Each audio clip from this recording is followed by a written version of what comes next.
नारायण नमस्कृतं नरं चैव नरोत्तमं देवी सरस्वती व्यासं ततो जयमुदीरयत् नष्टप्रायसु अभद्रेषु नित्यं भागवतसेव्या भगवते उत्तमश्लोके भक्ति भवति नष्टिकी कृष्णाय वासुदेवाय देवकी नन्दनाय च नन्दगोपकुमाराय गोविन्दाय नमो नमः।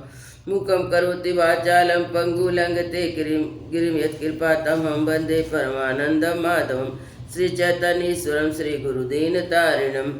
श्रीमद्भागवत महापुराण पंचम स्कंद अध्याय 19। किम पुरुष और भारतवर्ष का वर्णन। सुखदेव जी कहते हैं, राजन, किम पुरुष वर्ष में श्री लक्ष्मण जी के बड़े भाई आदि पुरुष सीता हृदय विराम भगवान श्री राम के चरणों के सान्निध्य के रसिक परम भागवत हनुमान जी अन किन्नर सहित अविचल भक्ति भाव से उनकी उपासना करते हैं।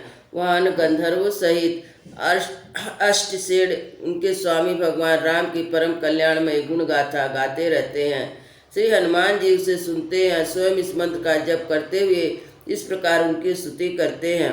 हम ओंकार स्वरूप पवित्र कीर्ति भगवान श्री राम को नमस्कार करते हैं। आप में सत्पुरुषों के लक्षण शील आचरण विद्यमान है। आप बड़े संयत चित्त हैं। लोका आराधना तत्पर साधुता की परीक्षा के लिए कसौटी के समान अत्यंत ब्राह्मण भक्त ऐसे महापुरुष महाराज राम को हमारा पुनः पुनः प्रणाम है। भगवान आप विशुद्ध बोध स्वरूप अद्वितीय अपने स्वरूप के प्रकाश से गुणों के कार्य रूप जगरादादि संपूर्ण अवस्थाओं का निराश करने वाले अंतरात्मा परम शांत शुद्ध बुद्ध से ग्रहण किए जाने योग्य नाम रूप से रहित अहंकार शून्य मैं आपकी शरण में हूँ। प्रभु, आपका मनुष्य का अवतार केवल राक्षसों के वध के लिए नहीं, इसका मुख्य उद्देश्य तो मनुष्य को शिक्षा देना है। अन्यथा अपने स्वरूप में ही रमण करने वाले साक्षात जगत आत्मा जगदीश्वर को सीता जी के वियोग में इतना दुख कैसे हो सकता था। आप धीर पुरुषों के आत्मा और प्रियतम भगवान वासुदेव हैं। त्रिलोक में किसी भी वस्तु में आपकी आसक्ति नहीं है। आप ना तो सीता जी के लिए मुँह को प्राप्त हो सकते हैं, ना लक्ष्मण जी का त्याग ही कर सकते हैं। आपके व्यापार केवल लोक शिक्षा के लिए ही हैं। लक्ष्मण अग्रज उत्तम कुल में जन्म, सुंदरता, वाक चातुरी, बुद्धि और श्रेष्ठ होने इनमें से भी गुण आपकी प्रसन्नता का कारण नहीं हो सकता। यह बात दिखाने के लिए आपने इन सब गुणों रहित हम वनवासी वानरों से मित्रता की। देवता, असुर, वानर अथवा मनुष्य कोई भी हो, उसे सब प्रकार से श्री राम रूप आपका ही भजन करना चाहिए, क्योंकि आप नर रूप में साक्षात श्री हरि हैं और थोड़े किए हुए भी बहुत अधिक मानते हैं। आप जैसे आश्रित वत्सल हैं। जब स्वयं दिव्य धाम पधारे थे तब समस्त उत्तर कौशल वासियों को अपने साथ ही ले गए थे। भारतवर्ष में श्री भगवान दयावश नर नारायण रूप धारण करके संयमशील पुरुषों पर अनुग्रह करने के लिए अव्यक्त रूप से कल्प के अंत तक तप करते रहते हैं। उनकी यह तपस्या ऐसी है कि जिसे धर्म, ज्ञान, वैराग्य, ईश्वर, शांति, उपरति की उत्तरोत्तर वृद्धि होकर अंत में आत्मस्वरूप की उपलब्धि हो सकती है। वहाँ भगवान नारद जी स्वयं श्री भगवान से ही कहे हुए सांख्य और योग शास्त्र के सहित भगवान महिमा को प्रकट करने वाले पांचराज दर्शन का सवर्णी मुनि को उपदेश करने के लिए भारतवर्ष की वर्ण आश्रम धर्मावलंबी प्रजा सहित अत्यंत भक्तिभाव से भगवान श्री नर नारायण की उपासना करते हैं और इस मंत्र का जप करते हैं। श्रुत को गाकर उनकी स्तुति करते हैं। ओंकार स्वरूप अहंकार से रहित निर्धनों के धन, शांत स्वभाव, ऋषि प्रवर भगवान नारायण को नमस्कार है।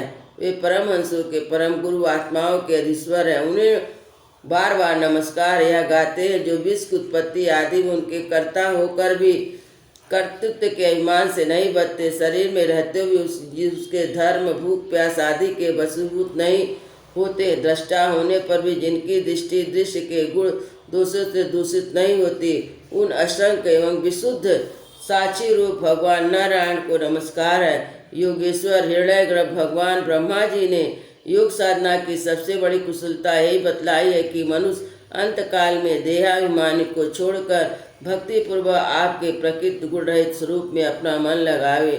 लौकिक और परलौकिक भोगों के लालची मूढ़ पुरुष जैसे पुत्र, स्त्री, धन की चिंता करके मौत से डरते हैं, उसी प्रकार यदि विद्वान भी इस निंदीय शरीर को छूटने का ही भय बना रहा तो उसका ज्ञान प्राप्ति के लिए किया हुआ सारा प्रयत्न केवल श्रम ही है।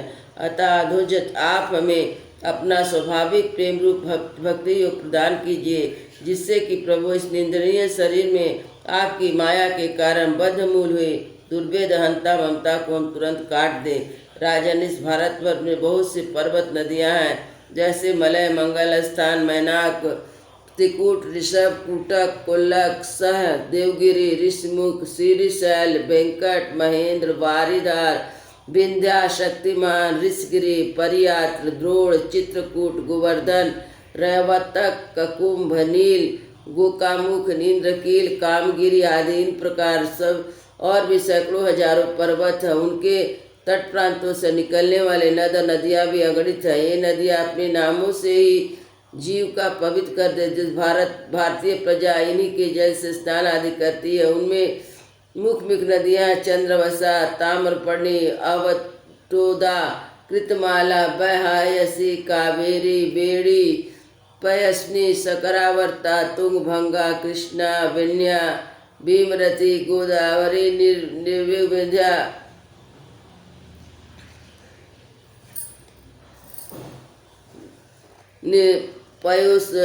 पयोश्री, तापी, रेवा, सुरसा, नर्मदा, चरमती, सिंधु, अंध, सोड़ नाम के नद, महानदी, वेद, स्मृति, ऋषिकुल्या, त्रिशमा, कौशिकी, मंदाकिनी, यमुना, सरस्वती, दृश्वती, गोमती, सरयू, रोधसवती, सप्तवती, सुषोमा, सद्रुम, चंद्रभागा, मरुद्विता, विस्तता, अस्की और विश्वा।